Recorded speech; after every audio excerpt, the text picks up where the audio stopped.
Welcome back नाजरीन। नाजरीन, हम बात करते हैं कि जी चोरी चकारियाँ हो रही हैं, डकैतियाँ घरों पर मारी जा रही हैं। कराची के अंदर एक दोहरा मसला है। एक तरफ तो हम ये देखते हैं कि ये वारदातों में इजाफा हो रहा है, दूसरी तरफ इसके सद्देबाप, इसकी रोकथाम के लिए जो इक़दाम उठाने चाहिए वो नहीं उठा रहे। हम ये देखते हैं कि जी लाहौर के अंदर सेफ सिटी प्रोजेक्ट का एक कामयाब तरीके से उसके ऊपर काम होता दिखाई जाता देता है। पंजाब के दीगर शहरों के अंदर बात होती है, पेशावर के अंदर मुझे जदीद टेक्नोलॉजी का जो एक ख्वाब है, जो लोग देखना चाहते हैं, वो इधर नहीं मिल पाता। फौरी एक्शन हो और उसके नताइज एक आम आदमी या कोई सनतकार देख सके, वो नहीं मिलता। डिस्ट्रिक्ट सेंट्रल का एक अहम इलाका है और उसके अंदर एक सनतकार के घर में एक बड़ी डकैती पड़ी है। हम उनसे ही जानने की कोशिश करेंगे कि किस तरह ये वाक़या पेश आया और इस वक्त उनके जहन में क्या सवाल उठ रहे हैं, वो जवाब भी जो है वो लेने की कोशिश करेंगे। सरफराज साहब, बहुत शुक्रिया, आपने टाइम दिया। थोड़ा सा हम जानना चाहेंगे कि ये मामला किस तरह पेश आया, किस तरह डकैती का मामला हुआ और फिर कितने लोग थे और अभी पुलिस का क्या कहना है।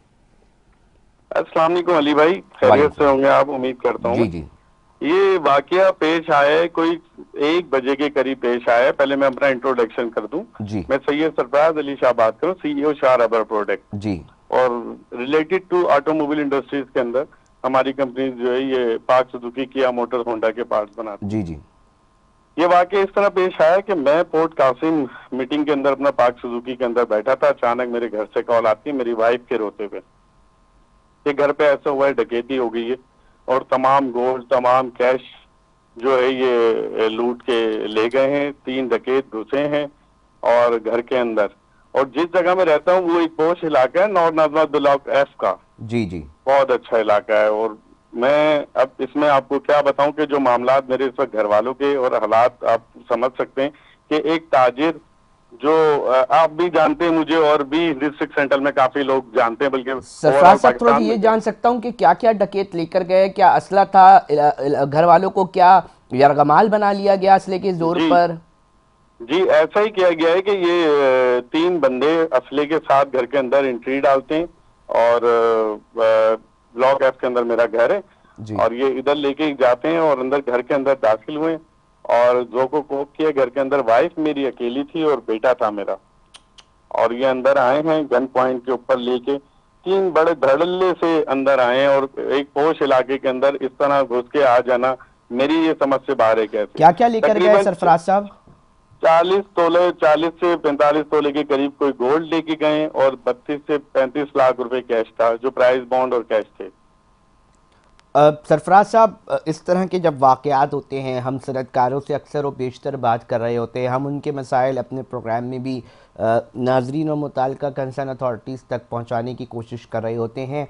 एक तरफ सनतकार और ताजर बरदरी ये कहती है कि जो टैक्सेशन के मामलात हैं हम फंस के रह गए हैं। यूटिलिटी बिल्स, चाहे बिजली, पानी, गैस हो, हमें अपनी सनतों को चलाने के लिए जो प्राइसेस अदा करनी पड़ रही हैं वो बहुत कॉस्टली हैं। आलमी मंडी के अंदर मुकाबला नहीं कर पा रहे। अब ये लॉ एंड ऑर्डर की जब सिचुएशन देखते हैं तो फिर ताजरों के जहनों में क्या उठता है सवाल सर, क्योंकि एक अफसोसनाक वाक़या पेश आया है और बहुत सारे ताजर इस मामले को जो है वो डिस्कस करते दिखाई देते हैं। मुख्तलिफ मुलाकातों में पुलिस के आला अफसरान से यही दरख्वास्त करते दिखाई देते हैं कि कब बेहतरी होगी।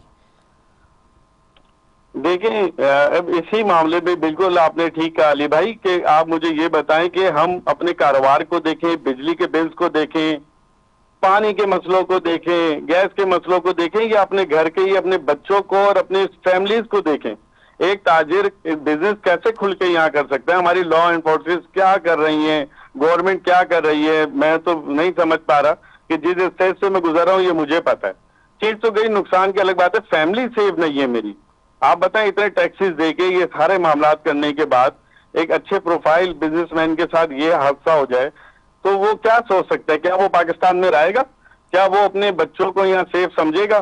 क्या समझेगा? मैं तो अली भाई ये अच्छा, सवाल इसके ऊपर औरों से बात भी की मैं जा रही होती है कि जी हम कर रहे हैं, सेफ सिटी प्रोजेक्ट भी लेकर आ रहे हैं जी, उस पर काम हो रहा है और हम कर तो रहे हैं। अब सूरत हाल है कि जब ये मौक़िफ़ आ जाता है और ये वाक़यात हो जाते हैं तो पीछे आपको लगता है कि इन्वेस्टिगेशन उस तरह होती है, जो कार्रवाई, जो मुल्ज़िमान मामलात में होते हैं और इस तरह के काम सर अंजाम दे रहे होते हैं, उनकी गिरफ्तारियां यकीनी बन पाती हैं, क्योंकि एक माशी हब है, उसके अंदर आज़ाद घूम रहे हैं मुल्ज़िमान, ऐसा महसूस होता है, कोई पकड़ने वाला नहीं। और पकड़ने के देखिए जो तरीके हैं, मतलब उसके ऊपर भी काम नहीं हो रहा होता, टैक्स दे रहे हैं ताजिर। अली भाई बिल्कुल आप ठीक कह रहे हैं, बिल्कुल ऐसा ही मामला नजर आते हुए नजर आ रहे हैं। मेरे साथ जो अभी ये हादसा हुआ है, तो मैं अब किस तरह आपको ये बयान कर रहा हूँ, या मुझे पता है कि मैं एक अहम मीटिंग में बैठा हूँ, मैं वहां से छोड़ के आया हूँ, जो रास्ता डिस्टेंस लगा होगा, लेकिन जिशान साहब एसएसपी सेंट्रल आए थे, उन्होंने इन्वेस्टिगेट भी कर रहे हैं, उन्होंने मुझे यकीन दहानी कराई है काफी देर रहे, और सारे एसएचओ और डीएसपी सेंट्रल्स के सब इस पे एक्टिव हुए हैं। अब ये मैं देखता हूँ कि कहाँ तक क्या होता है, या क्या एक ताजिर को सपोर्ट करती है गवर्नमेंट, क्या लॉ एंड फोर्सेस सपोर्ट करती है। अब वेटिंग, लेट्स सी के देखते हैं क्या होता है। अच्छा, थोड़ा सा मुझे इस हवाले से भी बताइएगा सरफराज साहब, क्योंकि एक मामला ये है कि लॉ एंड ऑर्डर की बाजी में बात हो चुकी है, डकैती, लोगों को कत्ल भी कर दिया गया है। इसके हवाले से बड़े एहतजाज देखे गए थे, हमने देखा था कि जॉइंट कॉन्फ्रेंस बुलाई तमाम एसोसिएशन ने।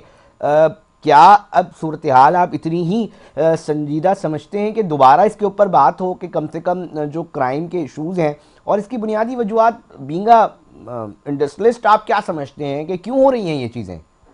अली भाई इसके सबसे मुझे जो समझ आता है, ये सारी बेरोजगारी, और ये जो कुछ आप इसमें कह लें कि कुछ हमारे जो यहाँ पे मकामी लोग नहीं, गैर मकामियों का यहाँ पे खुली छूट दे देना उनको, और मामलात में आ जाना, ये सीधा जिधर जागता सबूत है। आप खुद देख रहे हैं कि जो हालात और माशरे के अंदर जो मामलात चल रहे हैं इस वक्त, कि लोगों के पास बेरोजगारी बढ़ चुकी है, लोग आपस में एक दूसरे को मारने के लिए तैयार बैठे हुए।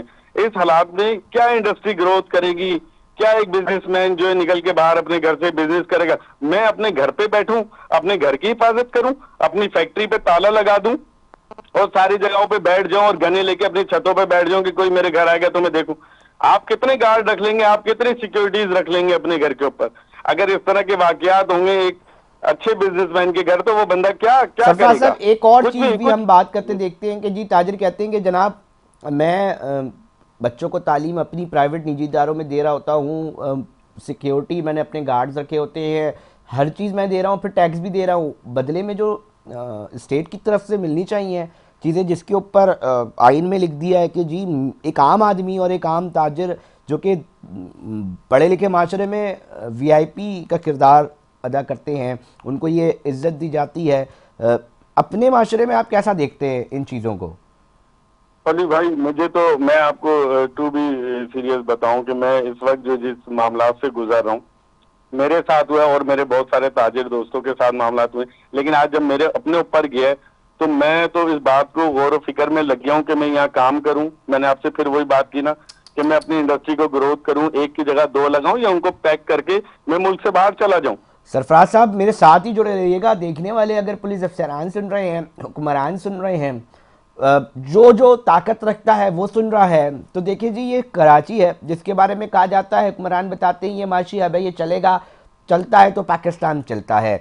उस बड़े शहर जिसके हवाले से बहुत सारी बातें प्रेसेस के अंदर, ऐवान के अंदर बात की जाती है, मगर उस शहर का जो ताजर जिसको कहा जाता है जी बैकबोन है, जी ये तिजारत करते हैं तो रेवेन्यू कलेक्ट होता है, ये तिजारत करते हैं तो टैक्स कलेक्शन होती है, ये तिजारत करते हैं तो मामलात बेहतर होते हैं, अगर उनको सिर्फ इस वजह से कि भाई उनके घर महफूज नहीं है, उनकी इमलाक, उनकी जान माल महफूज नहीं महसूस हो रही, सिर्फ ये जिम्मेदारी है कि उनको दी जाए, और ये भी उसके ऊपर नाकामी का सामना करना पड़ रहा है, तो जब इस तरह की परसेप्शंस बनती हैं तो सोचने का मकाम है कि हम क्या बात कर रहे हैं कि जी ओवरसीज़ पाकिस्तान में आएँ, ओवरसीज़ पैसा लगाएं, वो अपनी इमलाक करें, जब यहाँ के मकामी ताजिर जो हैं, जो इतनी बड़े लेवल पर काम कर रहे हैं, अगर वही ये राय रख रहे होंगे और वो मजबूर हो रहे हैं कि जनाब मैं इस मुल्क को छोड़ के किसी और मुल्क चले जाऊं, तो कंसर्न अथॉरिटीज़ का बहुत बड़ा एक किरदार आना चाहिए, जिम्मेदारी उनको लेनी पड़ेगी कि किस तरह इतनी आराम से ये वारदातें कर देते हैं। सरफराज साहब, मैं चाहूँगा कि आप इस चीज़ को भी रिकॉर्ड का हिस्सा बनाएं कि मुल्ज़िमान की शनाख्त के हवाले से क्या कुछ सामने आया है, किस तरह चीज़ें जो हैं घर वालों ने कुछ बताई होंगी ताकि ये रिकॉर्ड का हिस्सा बन सके, और क्या इस इलाके में इसी तरह की डकैती क्या कोई पहले भी हुई है? अली भाई अभी तो फिलहाल अभी जो इन्वेस्टिगेशन चल रही है, एसएसपी साहब ने मुझे यकीन ओके। दहानी कराई है, डीएसपी साहब ने मुझे यकीन दहानी कराई है। कि हम इसको देखते हैं। मेरे ख्याल से शायद अच्छा, आईजी साहब मुतालबा अगर आपका सोच। आखिर क्या है? अपने साथ के कंसर्न ताजरों को, इंडस्ट्रियलिस्ट को, सनतकारों को क्या मैसेज देना चाहेंगे? भाई मैं इनसे सिर्फ एक मुतालबा करता हूँ कि ये सिक्योरिटी फोर्सेस को हमारे इंडस्ट्रियल एरिया में, हमारे जहाँ पे घर, जहाँ पे हम लोगों की रिहायशी रेजिडेंशियल एरियाज में, इनके अंदर सिक्योरिटी प्रोवाइड करनी चाहिए। कम्युनिटी पुलिस की जगह जगह चौकीज बनानी चाहिए, मोर्चे बनाने चाहिए, ताकि ये मामला, अगर आप एक बिजनेसमैन को सहूलत नहीं देंगे, फैसिलिटेट नहीं करेंगे, तो आप मार्शत का पहिया कैसे चलाएंगे? क्या आज मेरे साथ ये हुआ है कि मैं बहुत सुकून से अपने घर पे निकल के जा सकता हूँ और नेक्स्ट मीटिंग टाइम एक करने, या मैं इंडस्ट्री में जाके ठीक अपनी इंडस्ट्री को चला सकता हूँ? बिल्कुल भी नहीं चला सकता। एक एक जो मेरे साथ वाकया गुजरा है, अभी कुछ ही घंटे गुजरे ना, मैं ज़हनी तौर पर, मेंटली तौर पर बिल्कुल डिस्टर्ब हुआ हूँ अभी। क्या मैं सुबह मीटिंग करूंगा? क्या मैं अपनी ट्रांजैक्शन करूंगा? क्या मैं अपने बिजनेस को आगे प्लान करूंगा? क्या मैं सोच सकता हूँ कि मैं अपने बच्चों को करूँ? जब तक कि गवर्नमेंट और लॉ एंड फोर्सेस, अगर आईजी साहब सुन रहे हैं मेरी बात, तो वो इसको फोकस करेंगे, और मुझे लगता है कि माशाल्लाह वो करेंगे इसको। और उनको चाहिए कि ये law and forces security provide करें। खुदारा ये मेरे साथ हुआ है, और मजीद ठीक, इंडस्ट्रीज के साथ हो, बहुत दूसरे शुक्रिया लोगों के सरफराज साथ हो। साहब, हमें अपने मौक़िफ़ से आगाह करने के लिए। लॉ एंड ऑर्डर की सिचुएशन को बेहतर बनाएं। आज सिंध गुलाम नबी मेमन से एक सनतकार अपील करने पर मजबूर हो रहे हैं, बता रहे हैं कि मैं अपना कारोबार कैसे चलाऊं, मुझे तरीक़ेकार बता दें। जब मैं फैक्ट्री में बैठा हूं और पीछे मेरे घर पर डकैती और वो गैर महफूज हो जाए। बहुत सारे सवाल उठते हैं। रिकॉर्ड का हिस्सा बनाने का सिर्फ मकसद ये है कि खुदा के लिए इलाकों को महफूज बनाना शुरू करें। अगर नफरी की कमी है तो उसके ऊपर देखें, उसके अंदर इजाफा करें। जदीद टेक्नोलॉजी का सहारा ले। डकैती या कोई भी मुलजिम अगर कोई मामला करता दिखाई देता है तो उसकी पकड़ जल्द से जल्द हो। ये मुतमईन कर दें आप इस शहर के सनतकारों को, तो यकीन जानिए बहुत सारी चीज़ों में बेहतरी आ सकती है। नाज़रीन, प्रोग्राम का वक्त इख्तिताम की तरफ पहुँच चुका है। अपने मेज़बान अली रज़ा को दीजिए इजाज़त। हम फिर हाजिर होंगे, जब तक अपना बहुत ख्याल रखिएगा। अल्लाह निगहबान।